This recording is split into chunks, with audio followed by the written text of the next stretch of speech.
ಬಡವರು ಕೆಲವು ಅಡಿ ಒತ್ತುವರಿ ಮಾಡಿದರೆ ಓಡಿ ಹೋಗಿ ತೆರವು ಮಾಡ್ತೀರಿ. ಬುಲ್ಡೋಜರ್ ತೆಗೆದುಕೊಂಡು ಹೋಗಿ ಮನೆ ಒಡೆದು ಹಾಕುತ್ತೀರಿ.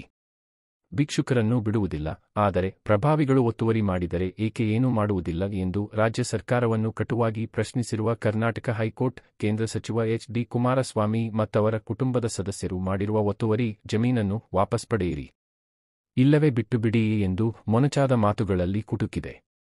ಭೂಕಬಳಿಕೆ ಪ್ರಕರಣಕ್ಕೆ ಸಂಬಂಧಿಸಿದಂತೆ ವಿಸ್ತೃತ ತನಿಖೆ ನಡೆಸಿ ವರದಿ ಸಲ್ಲಿಸುವಂತೆ ಲೋಕಾಯುಕ್ತರು ಆದೇಶ ಮಾಡಿರುವುದನ್ನು ಜಾರಿ ಮಾಡುವಂತೆ ಹೈಕೋರ್ಟ್ ಆದೇಶಿಸಿತ್ತು.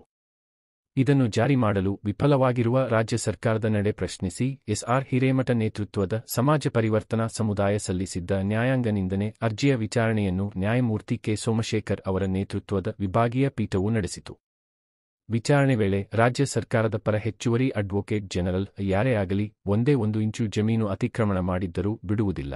ಈ ಪ್ರಕರಣದಲ್ಲಿ ಸದ್ಯ 14 ಎಕರೆ ಒತ್ತುವರಿ ತೆರವುಗೊಳಿಸಲಾಗಿದೆ.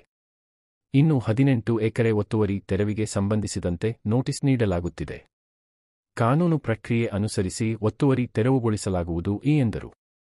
ಅರ್ಜಿದಾರ ಪರ ಹಿರಿಯ ವಕೀಲರು, ಒಟ್ಟು 110 ಎಕರೆ ಗೋಮಾಳ ಜಮೀನು ಒತ್ತುವರಿಯಾಗಿದೆ. ಪ್ರಭಾವಿಗಳು ಈ ಗೋಮಾಳ ಜಮೀನನ್ನು ಖರೀದಿ ಮಾಡಿದ್ದಾರೆ. ಈ ಜಮೀನನ್ನು ನಕಲಿ ಭೂ ಮಂಜೂರಾತಿ ಆಧರಿಸಿ ಖರೀದಿ ಮಾಡಲಾಗಿದೆ.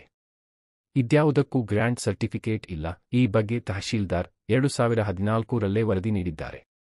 ಆದರೆ ಈವರೆಗೂ ಸಂಪೂರ್ಣ ಒತ್ತುವರಿ ತೆರವುಗೊಳಿಸಿಲ್ಲ.